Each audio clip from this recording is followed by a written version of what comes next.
화장실에 가서 볼일을 보는데 문에 밑에 그 뻥 뚫린 공간 있잖아요.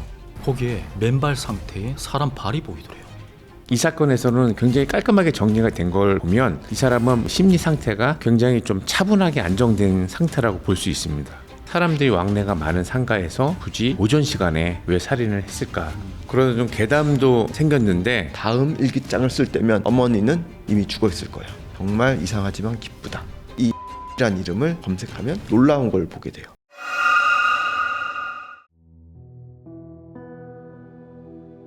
시선 너머 구독자 여러분 반갑습니다. 공포라디오 쌈무이 인사드립니다. 차도월 전정 형사입니다. 만화가 심윤수입니다. 자, 여러분 오늘 특별 게스트는 바로 오랜만에 찾아주신 심윤수 작가님이십니다. 그동안 어떻게 지내셨습니까? 저 그냥 밖에 안 나오고 그냥 집거를? 네, 만화만 준비하고 있었어요.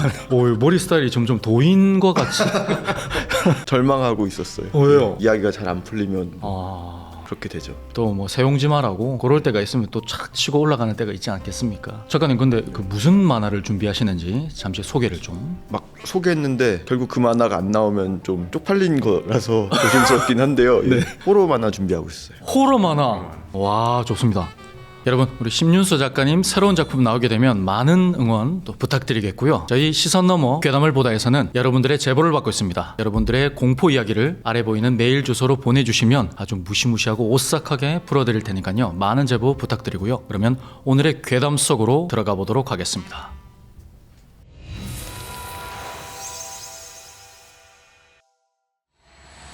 우리가 보통 집을 구할 때요, 유독 시세보다 싼 집이 있으면 한 번씩 의심해 보잖아요.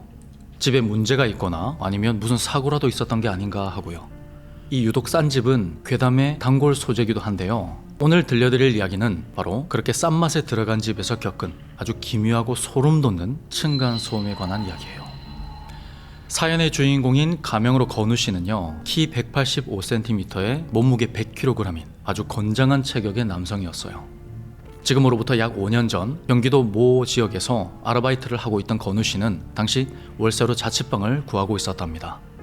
그러다가 우연히 들어간 부동산에서 정말 괜찮은 전세 매물을 하나를 소개해 줬는데 건우 씨가 난 월세를 구하는 거라고, 전세 매물은 요즘 무서워서 못 들어가겠다고 그렇게 말했대요. 게다가 그 매물의 전세 가격이요, 시세보다 아주 저렴했거든요. 그러니까 설마 이 집에서 무슨 일이 있었던 게 아닌가 하고 무서웠던 거죠.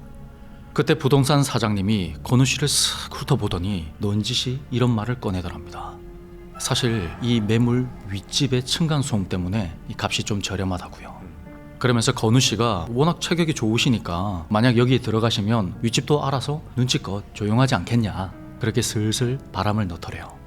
건우 씨는 솔직히 좀 알려달라고 이 집에서 무슨 안 좋은 일이 있었던 게 아닌가 그렇게 다시 물어봤는데 이 사장님이 딱 잘라서 아니다, 소음 외에 다른 문제는 전혀 없다 라고 딱 잘라서 말하더래요. 그러더니 한번 가서 보시라고 그 공실 상태던 그 방을 보여줬답니다. 야, 가보니까 위치도 정말 좋고 가격도 싼데 이 문제는 소음 딱 하나라. 결국 건우 씨는 경기도 모 지역에 그 13층짜리 복층 오피스텔 계약서에 도장을 찍게 됩니다. 다른 원룸이나 빌라 월세들도 보긴 했는데요, 이 반년 이상 살 거면 결국은 전세가 낮다고 그렇게 사장님이 묘하게 설득을 한 거죠. 이 건우 씨 생각이요, 아니 시세보다 이렇게 저렴할 거면 대체 얼마나 시끄러운 건가 했는데 막상 이삿날 들어가서 보니까 의외로 조용하더래요.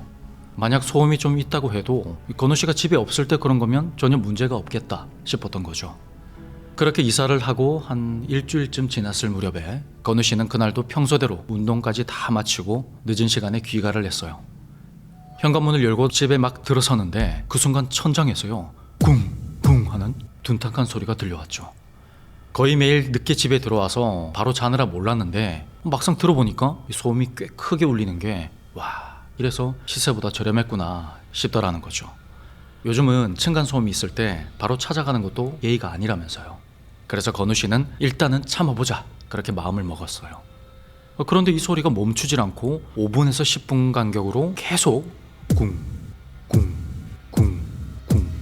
이렇게 일정하게 울리더라는 거예요.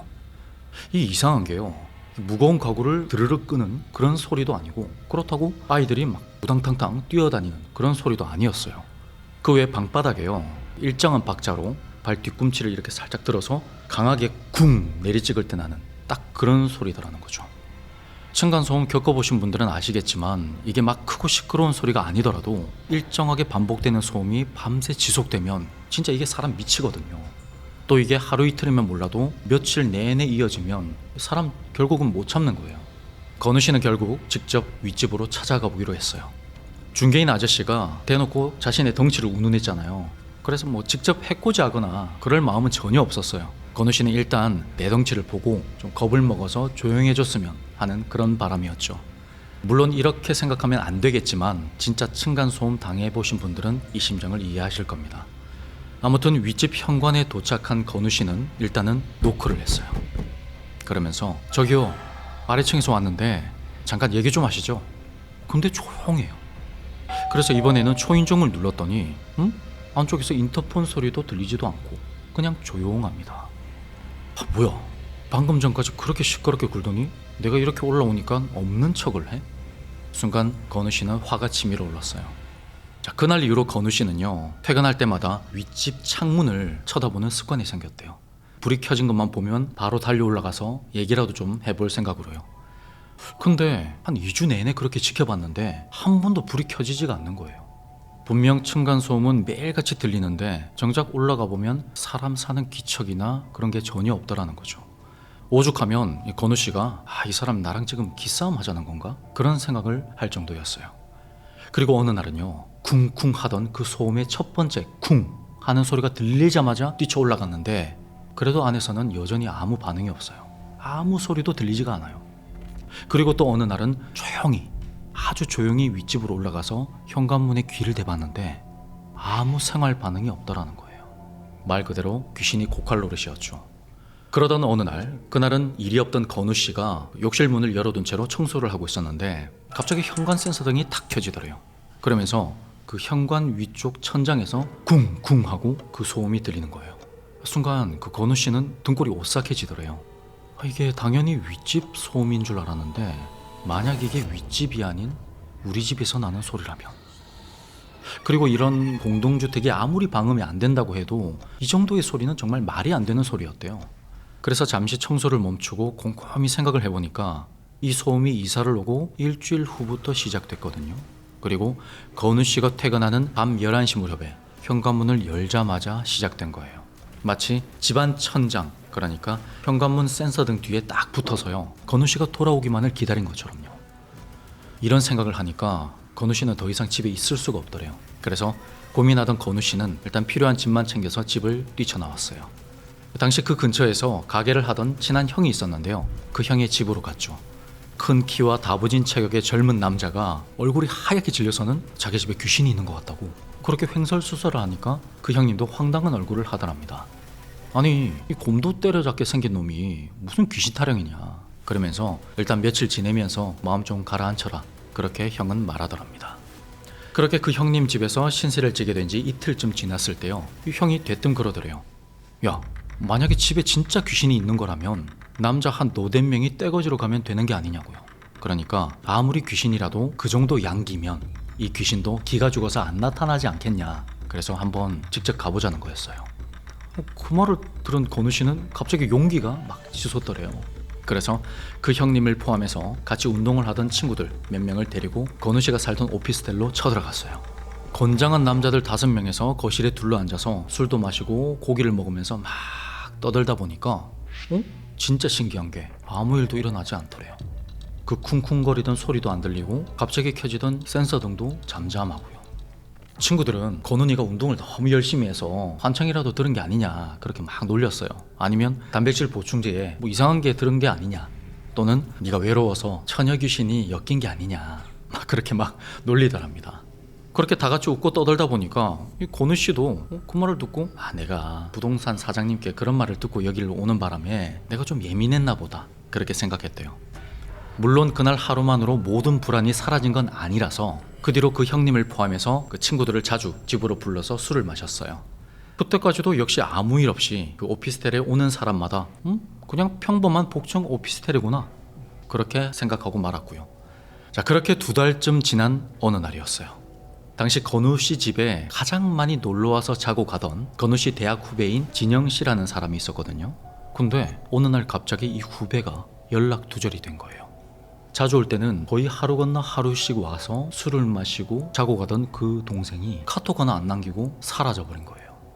건우 씨는 걱정이 돼서 막 여기저기 수소문하다가 그 진영 씨 어머님과 연락이 닿게 됐어요. 근데 어머님 목소리가 좀 안 좋아요. 알고 보니까 이 진영 씨가 어느 날 갑자기 짐을 싸서 자신의 고향인 경상도로 급하게 내려왔다는 거죠. 근데 진영 씨 상태가 말이 아니었대요. 자, 진영 씨의 이야기는 이러했습니다. 어느 날부터인가 진영 씨가 자신의 자취방 침대에 누워서 잠이 들면요, 그 침대 헤드를 누가 계속 두드리는 소리가 나더래요. 물론 꿈이었습니다. 근데 실제로도요, 층간소음이 전혀 없었던 그 집에서 어느 날 갑자기 쿵쿵 하는 층간소음이 끊이질 않았다는 거죠. 그래서 윗집 세입자가 바뀌었나 하고 올라가 봤더니 그런 것도 아니에요.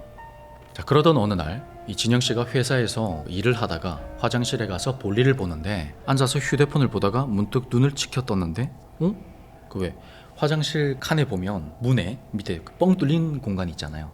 거기에 맨발 상태의 사람 발이 보이더래요. 이 화장실이요, 변기칸이 하나 있는 구조라서 뭐 기다리는 사람이겠거니 그렇게 생각하고 다시 휴대폰으로 고개를 돌렸는데 그 순간 근데 왜 맨발이지? 이랬던 거예요. 거기는 외부인이 들어올 수 없는 그런 곳이었거든요. 자, 그리고 누가 화장실에 들어왔다면 끼익 하는 문 열리는 소리가 들렸어야 하는데 아무 소리도 안 들렸어요. 그리고 진영 씨가 이미 화장실에 들어와 있는 상태였고요. 생각이 여기까지 미친 진영 씨는 설마 하는 마음으로 눈만 살짝 들어서 문 아래쪽을 쳐다봤는데 그 순간에 발이 움직이기 시작하더랍니다. 마치 진영 씨가 자신을 봤다는 걸 알아챈 듯이 쿵쿵 하고 마치 자기 분에 못 이게 하는 것처럼 발 뒤꿈치를 막 내리찍더라는 거예요. 뒤꿈치를 들어 올렸다가 연달아 땅을 쿵 찍는 그 동작을 계속 반복하면서 쿵쿵 소리를 내는데 그건 바로 진영 씨가, 그리고 그 복층 오피스텔에 살던 건우 씨가 그 집에서 내내 들었던 그 소리였어요. 네. 진영 씨는 기겁을 하면서 문을 부술 기세로 확 열어젖혔고 그러면서 속으로 차라리 사람이어라. 내가 문을 세게 열어서 사람이 다쳐도 좋으니까 내가 그 치료비 다 물려줄 테니까 사람이어라. 그렇게 문을 열었는데 그 문은 아무 저항 없이 아주 쉽게 휙 열리더랍니다. 그리고 순간 화장실 천장에서 또다시 쿵쿵 하는 소리가 들려왔어요. 그 순간 진영 씨는 그 길로 제정신이 아닌 상태로 고향으로 내려간 거였어요. 이 진영 씨도 운동을 아주 열심히 했던 친구라서 덩치가 건우 씨 못지 않았는데 그런 사람이 혼자 못 있겠다고 울면서 내려왔다는 거죠. 게다가 지금 정신적으로 너무 힘들어해서 병원에 다니는 상태인데 본가에서도 혼자 있을 때면 또 그 소리가 들려온다면서 거의 발작하듯이 집을 뛰쳐나갔다고 합니다. 사실 진영 씨와 연락이 끊긴 이후로 건우 씨 집이 묘하게 조용해졌거든요.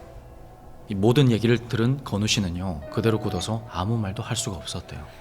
혹시 그 소름 끼치는 어떤 존재가 자신이 아닌 이 집에 놀러왔던 그 진영 씨에게 들러붙어서 따라간 것이 아닌가 하는 생각이 들어서 말입니다. 오늘의 이야기는 여기까지입니다. 형사님이나 우리 작가님은 층간소음 경험 있으십니까? 저는 소음에 무뎌가지고 그렇게까지 고통받진 않는데 저 윗집에 아기가 있어요. 네. 갓 태어난 아기가 있는데 그 생각은 들어요. 정말 부모 정말 힘들겠구나. 아기 우는 소리가 계속 들려요. 우는 소리가 들립니까?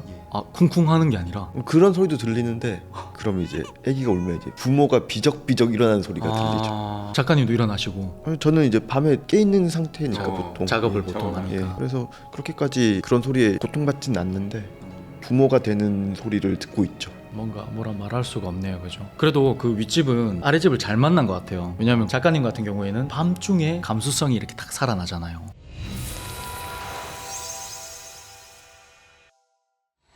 제가 이번에 소개해드릴 사건은 인천에서 발생한 미제 살인 사건입니다. 지금 이 사건이 현재 기준으로 23년째 미제 사건입니다. 때는 2003년 10월 17일 오후 1시 30분경이었어요. 인천 계양구에 보면 작전동이라는 곳이 있습니다. 작전동에 있는 한 이발소에서 여주인이 바닥에 피를 흘린 채 쓰러져 있었고 이것을 이제 동생이 발견해서 경찰에 신고를 합니다. 경찰에서 부검을 해보니까 목 왼쪽 아랫부분에 흉기에 한 차례 찔렸어요. 이로 인해서 과다 출혈로 인한 쇼크사로 사망한 걸로 밝혀집니다.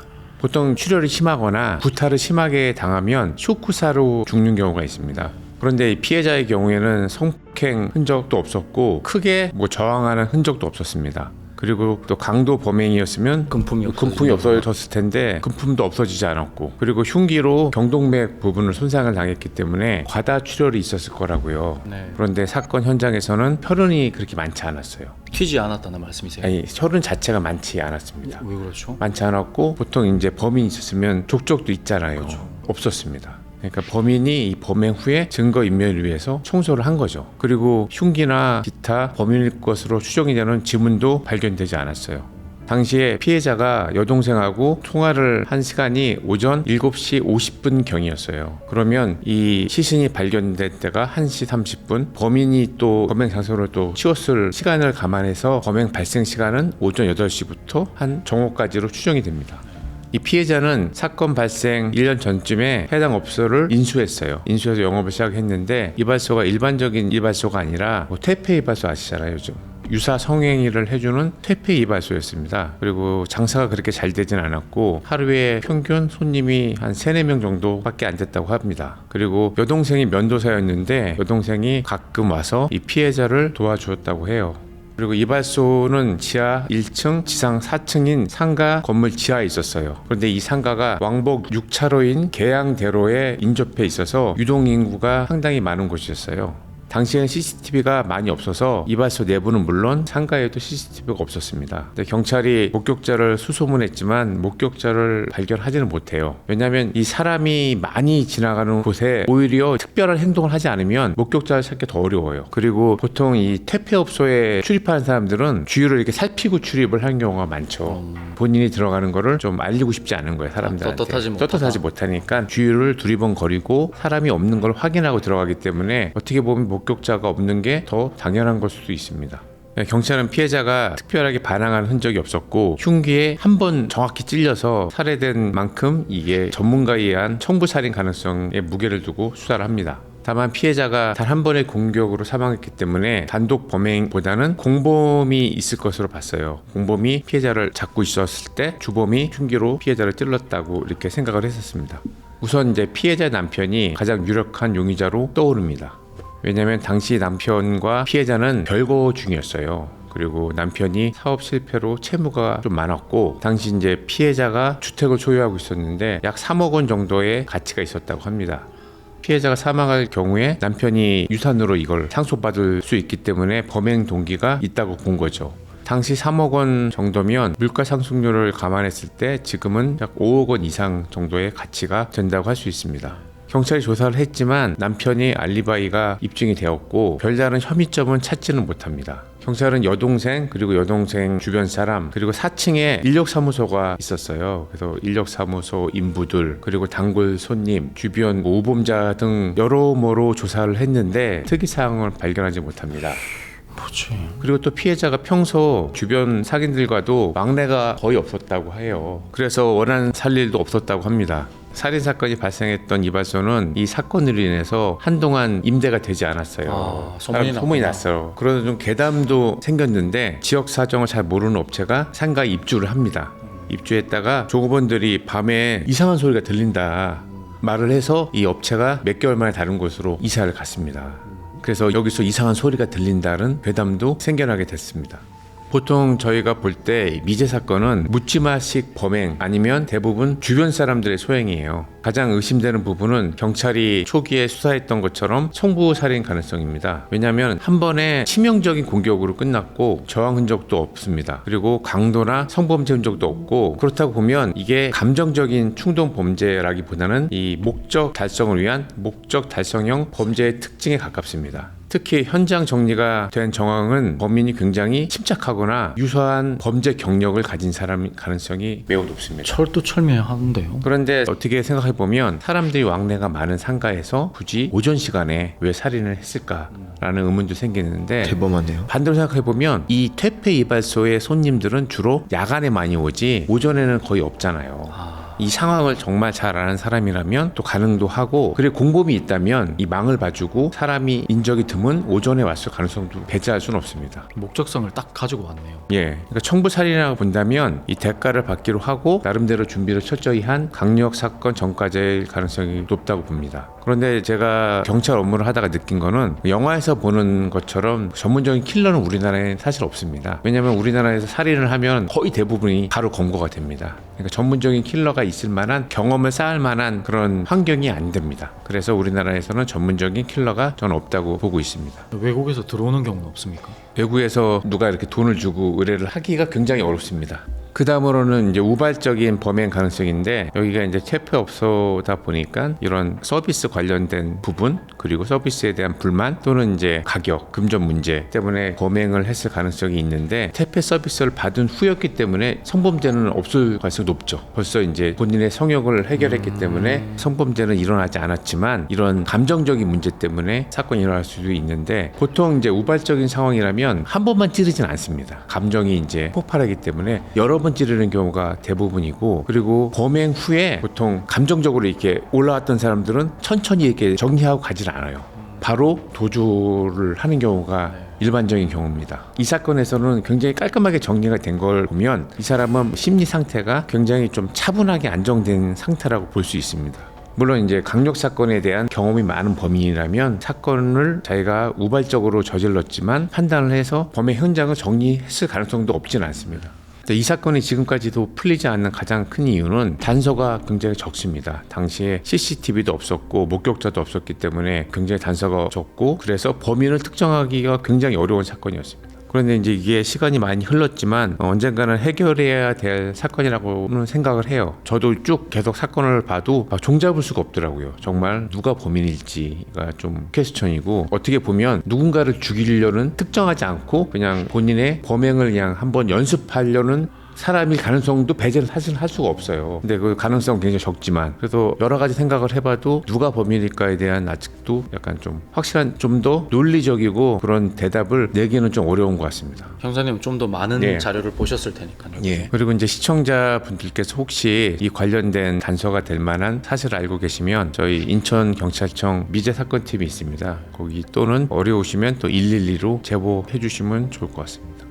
형사님이 아까 말씀하시기로는 사건이 종잡을 수 없다고 하셨잖아요. 근데 형사님만의 어떤 추리로 혹시 어떤 방향으로 수사를 했으면 이 범인을 잡을 수 있겠다, 뭐 그런 방향이 있습니까? 별게 주변 사람들인데, 물론 아닐 가능성도 조금 있지만 확률적으로 보면 주변 사람들인데, 주변 사람이 살인을 의뢰를 했어요. 아니 본인이 했을 수도 있고, 아니면 의뢰를 했다고 하면 의뢰하는 과정을 보통 우리가 통신 수사를 통해서 밝히는데, 그렇지 않고 그냥 만나서 했으면 사실 밝히긴 굉장히 어려운 거예요. 기록이 안 남으니까. 기록이 안 남으니까 그런 가능성도 있고, 그 후에 만약에 내가 그 어떤 범행을 통해서 돈을 얻었어요. 그러면 그 돈이 부탁을 들어준 사람한테 대가로 또 흘러 들어갔을 거라고요. 근데 그런 것도 추적을 해보면 좋을 것 같은데, 아무튼 이 사건은 굉장히 좀 쉽지 않은 사건 같아요.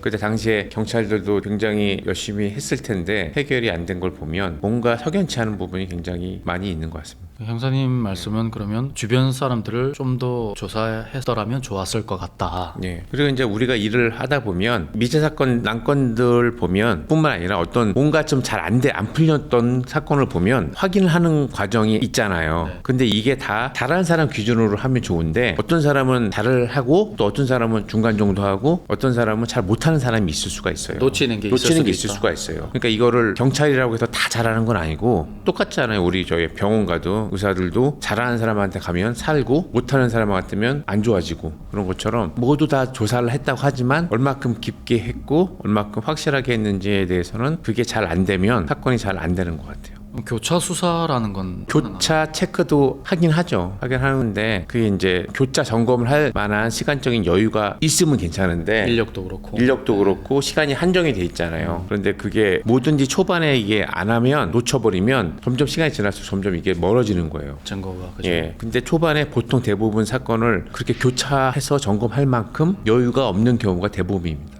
여유가 많고 시간이 좀 있으면 그렇게 교차해서 점검하면 좋지만 그게 지금 현실적으로 지금도 그런데 그때 당시면 더 쉽지 않았다. 그러니까 CCTV가 굉장히 중요합니다. CCTV만 있었어도 사실 어느 정도 특정이 되는데 CCTV가 없고 큰 도로 옆에 사람들이 많이 지나가잖아요. 그럼 더 몰라요. 사람들도 많으면 더 몰라요. 거기서 이상한 행동을 했던 사람들은 기억을 하지만 쭉 지나가면 더 신경을 안 쓴다고요. 만약에 사람이 한 몇 명 안 지나가는 거면 제가 앉아있다 유심히 보잖아요. 저런 사람 지나갔구나. 근데 막 100명, 200명 쑥 지나가면 이게 저희가 캐치를 할 수가 없어요. 오히려 더 찾기가 어려운 거죠. 나중에 기술이 발달하면 AI로 요즘엔 할 수 있죠. 이제 그죠. 지금도. 일반적인 행동을 보이지 않는 사람을 막 골라낼 수 지금도 있을 것 있어요. 그 같아요. CCTV에서 일반적인 행동을 하지 않는 사람들, 그러니까 화장실을 막 계속 왔다 갔다 하는 사람들 일반적이지 않잖아요. 수상하네요. 수상하죠. 네. 근데 그런 거는 다 캐치하는 있군요. 지금도 있습니다. 예. 그러면 형사님, 이 미제 사건이 해결되는 경우도 있지 않습니까? 예. 그러면 보통 어떤 방식으로 이 미제 사건들이 해결이 되나요? 해결되는 경우는 이제 여러 가지가 있지만 특히 이제 과학 수사 기술이 발달해서 예전에 검출하지 못했던 증거들이 검출하는 경우가 있고 그리고 이제 새로운 증거, 새로운 증인 누군가가 결정적으로 제보를 해주는 경우 그 두 가지가 가장 큰 것 같아요. 기술의 발달 그리고 목격자 이 두 가지 아니면 사실 해결하기가 쉽지 않습니다. 이렇게 사건 해결하기가 특히 미제 사건 같은 경우에 시간이 지났기 때문에 점점 어렵습니다. 그래서 제일 중요한 거는 제보입니다. 그래서 여러분들의 제보가 가장 중요합니다.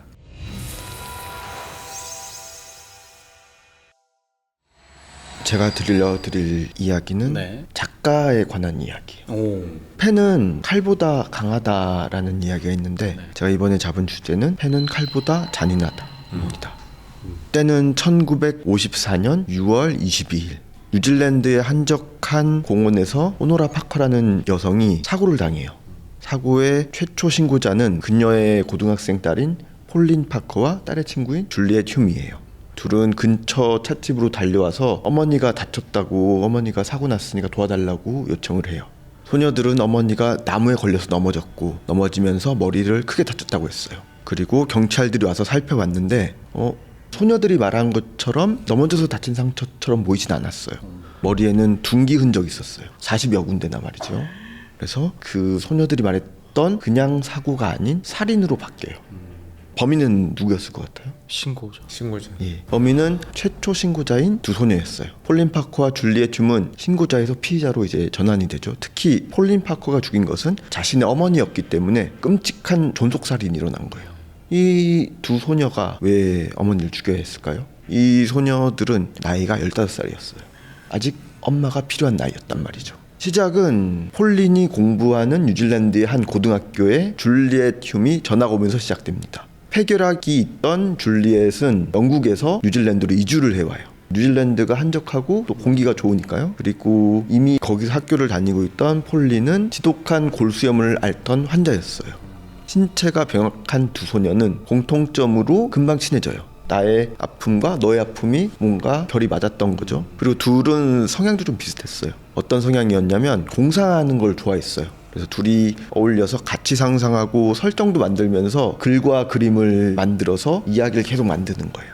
그런 경우 되게 많잖아요. 또래 아이들의 상상력 같은 것들을 서로 이제 증폭시켜주는 거죠. 다만 그런 공상이 건강한 편은 아니었어요. 또래 여자애들이 그렇듯 불안한 요소들이 되게 많았어요. 그리고 둘은 그 불안한 요소, 평균적인 불안한 요소를 넘어서서 새로운 종교적인 창의를 한다던가 새로운 인격을 만들어서 각자 부여해서 대화를 한다던가 그렇게 외부에서는 개입할 수 없는 둘만의 비밀을 만들었어요. 뭔가 위험해 보이네요. 네. 두 소녀의 부모님들은 처음에는 둘의 우정을 반가워했습니다. 왜냐하면 둘 다 병약했으니까 친구가 별로 없었거든요. 그래서 둘이 친한 친구가 생겼구나 하면서 좋아했었는데 시간이 지날수록 걱정스럽게 보게 된 거예요. 당시에 뉴질랜드에서는 이제 동성애를 질병으로 보는 시각이 있었어요. 그리고 둘은 그런 상태라고 의심했기 때문에 어른들은 둘을 이제 떼어놓으려고 했어요. 어른들의 그 둘을 떼어내려는 시도는 서로를 더 집착하게 만들었죠. 그러던 중에 둘은 정말 물리적으로도 떨어질 수밖에 없는 상황을 맞이하게 돼요. 바로 줄리엣의 부모님이 이혼을 하게 된 거예요. 그러면서 줄리엣의 이모가 있는 남아프리카 공화국으로 보내지게 된 거예요. 그러면 정말 이제 몸이 가버리는 거잖아요. 그러면서 이사를 해야 되는 상황이 됐는데 폴린과 줄리엣은 서로 떨어지기를 거부합니다. 그러면서 만약 가야 한다면 폴린도 뉴질랜드를 떠나 남아공으로 따라가겠다고 주장해요.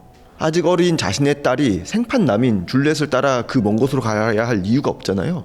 그래서 엄마인 오노라 파커는 그런 주장을 일축해버려요. 그때부터 이 두 소녀는 엄마를 제거해야 될 장애물로 여겼던 것 같아요. 소녀들은 남아프리카 공화국으로 간 뒤에 어른들의 간섭 없이 헐리우드나 뉴욕으로 가서 우리들이 상상했던 그런 이야기들을 글이나 혹은 영화로 만들 수 있을 거라는 환상적인 상상을 해요. 계속 그렇게 꿈을 꾸게 되는 거죠. 그래서 1954년 6월 22일 그 오후에 파코와 휴은 엄마인 오노라에게 빅토리아 공원으로 피크닉을 가자고 요청해요. 그래서 근처에 찻집에 들어갑니다. 그래서 차와 식사를 해요. 식사 후에 산책을 하게 되죠. 산책을 하는데 공원에서 한적한 곳으로 이끌어요. 숲으로 들어가면서 이제 사람이 없는 걸 확인하자마자 흉과 폴리는 품속에서 낡은 스타킹 하나 쓱 꺼내요. 근데 스타킹에는 벽돌이 있어요. 그 스타킹으로 폴리는 어머니를 내리칩니다. 폴리는 한 번으로 그 끔찍한 게 끝날 거라고 생각했어요. 근데 생각보다 사람은 잘 안 죽거든요. 결국에는 40여 번이나 때리게 돼요. 일단은 어린이들이니까 힘도 약했을 거란 말이에요. 그래서 어른을 쉽사리 죽이지 못했던 거죠. 어머니는 이제 살려달라고 눈물을 흘리면서 애원했는데 그렇다고 해도 이미 시작된 일을 막지는 못해요. 줄리엣은 친구 어머니를 붙잡고 그리고 그 딸은 어머니에게 스타킹 휘둘러서 정말 말 그대로 엄마를 때려 죽이게 돼요. 그리고 살인을 저지른 후 두 소녀는 이제 연기를 한 거죠. 그 찻집으로 다가가서 어머니가 넘어졌다고 거짓말을 하는 거죠. 그리고 이제 사람들이 와서 어머니의 시신을 발견하니까 머리에는 둔기를 맞은 흔적이 있고 손가락에도 이제 반항을 했던 흔적이 있는 거예요. 그래서 의심을 했던 경찰은 곧 근처에서 스타킹을 찾아내요. 스타킹에 돌이 들어있는 걸 확인하고 집을 수색하니까 폴린의 일기장을 발견하게 되는데 일기장에는 그 모든 계획들이 적혀져 있었어요. 범행 2달 전인 4월 28일의 일기에는 이렇게 쓰여 있었습니다. 어머니에 대한 분노가 내 안에서 들끓는다. 그녀는 내 길의 가장 큰 장애물이다. 우리는 신중하게 계획했고 이러한 아이디어는 우리를 두렵게 한다. 물론 우리는 조금 긴장된다. 그러나 준비의 기쁨은 실로 엄청나다. 그리고 6월 21일 어머니를 죽이기 몇 시간 전에도 일기를 썼습니다. 깜짝 파티를 할 때처럼 흥분된다. 엄마는 모든 아름다움을 파괴했으므로 내일 오후에 행복한 행사를 열 것이야. 그리고 다음 일기장을 쓸 때면 어머니는 이미 죽어 있을 거야. 정말 이상하지만 기쁘다. 이렇게 써요. 뉴질랜드 당국은 발칵 뒤집혔고요. 같은 영연방에서도 주목할 만한 큰 사건으로 변제해요. 이 재판은 소녀들의 동성애 성향과 정신 이상 가능성에 염두를 두고 수사를 하게 됐는데 같은 해 8월 29일 두 사람은 유죄를 선고받게 돼요. 거기에 대해서 이제 감형해 줄 것이 별로 없다고 봤던 거죠. 나이도 어렸기 때문이기도 하고 그리고 당시에 뉴질랜드 법에 의해서 각자 5년형에 처해져요. 와, 참. 생각보다 적죠. 네. 그리고 이제 둘은 정말 떼어져서 각자의 교도소로 옮겨지게 되고 그리고 출소 후에도 둘은 만나지 않았다고 해요. 일단 출소 후에 모두 뉴질랜드를 떠나게 됩니다. 먼저 딸이었던 폴리는 감옥에서 풀려나고 난 다음에 힐러리 네이선이라는 새로운 이름을 받아요. 그리고 영국으로 떠났고 1992년부터 영국 켄트주 근처에서 작은 마을에서 어린아이들을 가리키는 일을 해요. 그러면서 이제 독실한 카톨릭으로 개종하게 돼요. 그 전에 자기들끼리 이상한 종교를 만들고 놀았잖아요. 그런 것들을 다 버리고 개종을 하고 언론과 접촉하지 않고 은둔해요. 그리고 1996년 폴린의 언니를 통해 발표한 성명에는 어머니에 대한 강한 후회가 담겨져 있습니다. 그리고 언니는 폴린은 가장 끔찍한 범죄를 저질렀고 40년 동안 사람들과 떨어져 지내며 자신의 일을 하면서 그 대가를 치렀습니다. 사건 이후에 그녀는 매우 후회했고요 라고 그 입장을 전했습니다. 그리고 2026년 현재 폴린 파커는 오크니 제도라는 외딴 곳에서 은둔 생활을 하고 있어요. 그녀는 자신이 저질렀던 일을 참여하고 그림자 같은 삶을 택합니다. 그리고 그 다음에 줄리엣이 남았죠. 줄리엣은 어떻게 됐냐면요, 감옥에서 풀려난 다음에 영국과 미국에서 생활하게 돼요. 나중에는 스코틀랜드에 정착하게 됩니다. 그녀도 이제 폴린처럼 죄책감 때문에 종교를 가지게 돼요. 종교를 가지게 되고 그녀 또한 마찬가지로 이름을 개명해요. 그녀의 새로운 이름은 앤 페리예요. 그녀도 과거를 숨기고 살았습니다. 이 앤 페리란 이름을 검색하면 놀라운 걸 보게 돼요. 뭐죠? 뭐가 뜨냐면요, 범죄 미스터리 소설이 떠요. 이 과거에 있었던 일이 소설화가 된 걸까? 아니에요. 바로 앤 페리가 소설가가 됐어요. 범죄 미스터리 소설.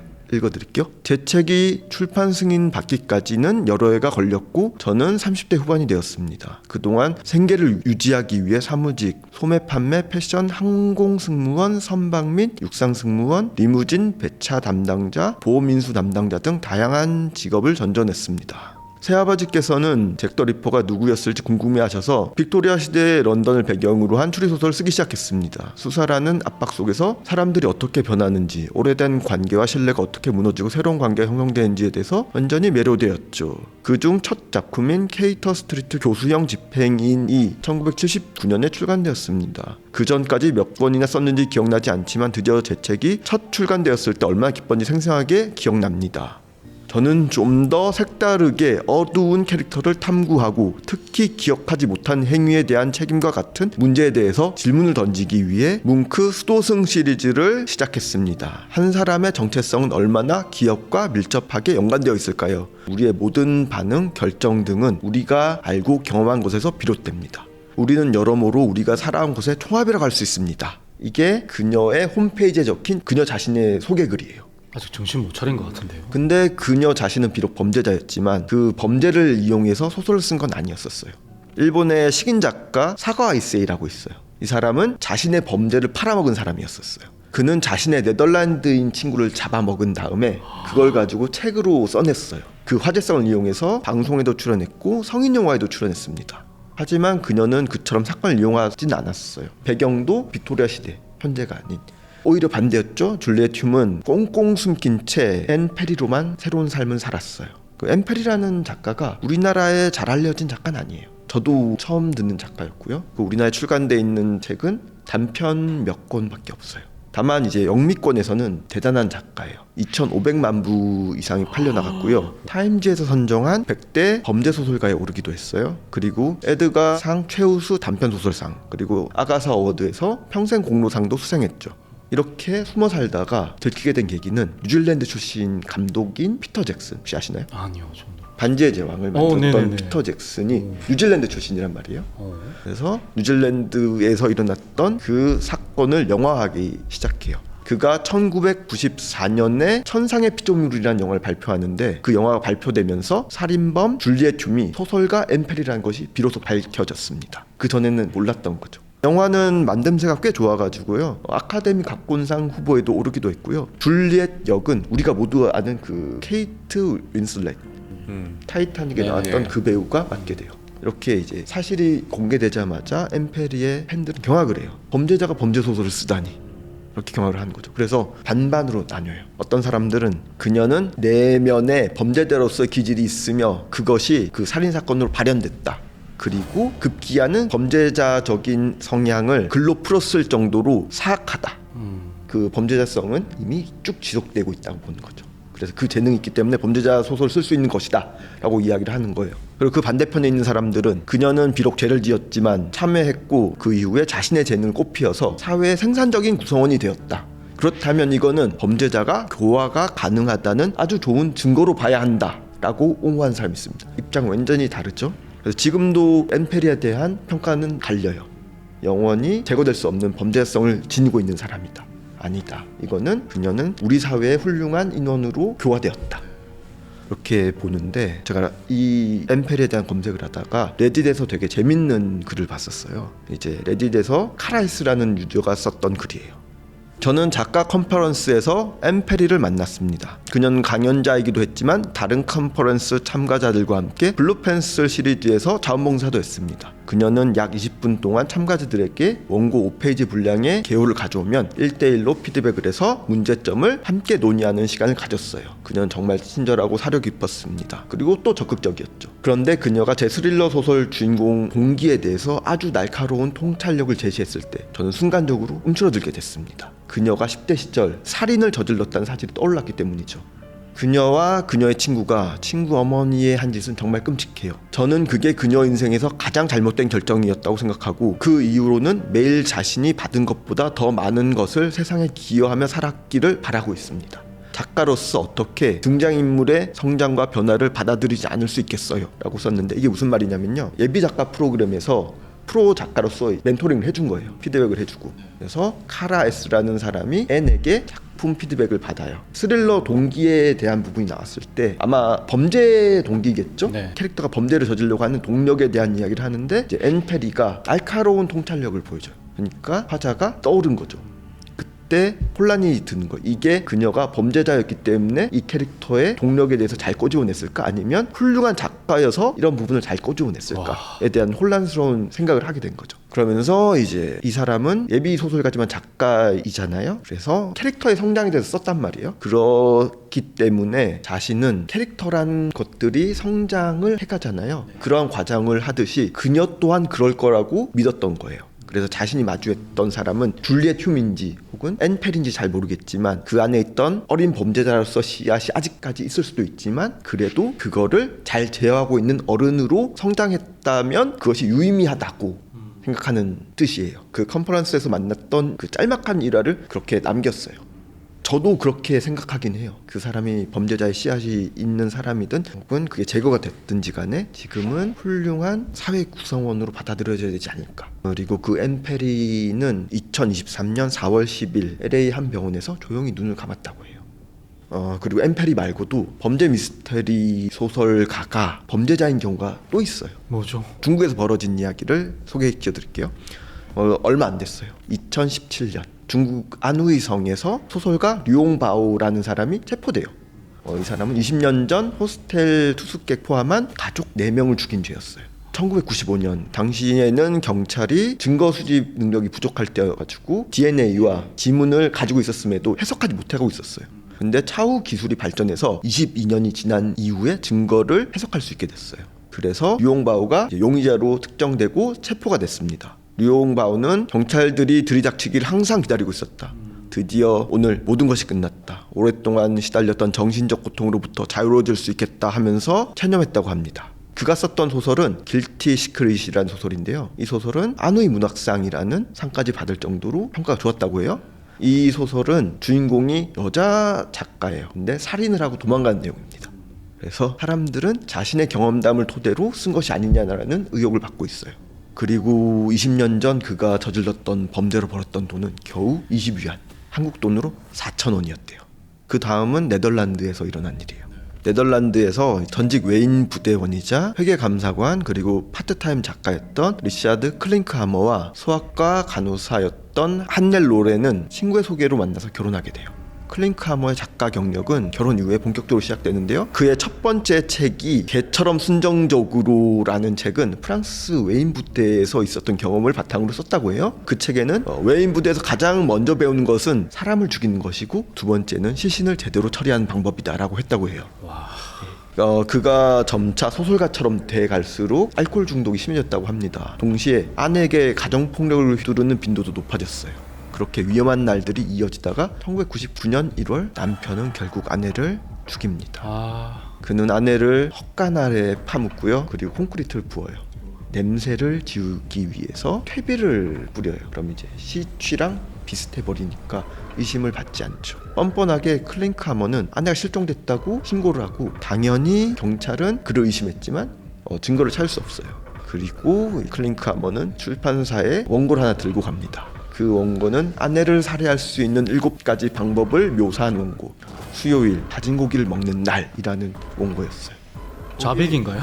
자백은 아니고 이제 몇 가지 이야기들을 이제 풀어 쓴 거죠. 그 중에 어떤 에피소드는 아내의 살점을 분쇄기에 넣어서 가는 거죠. 그리고 비둘기에 먹이는 그런 식의 이야기들이 있었다고 해요. 출판사 사장은 너무 끔찍하다는 이유로 원고를 반려했어요.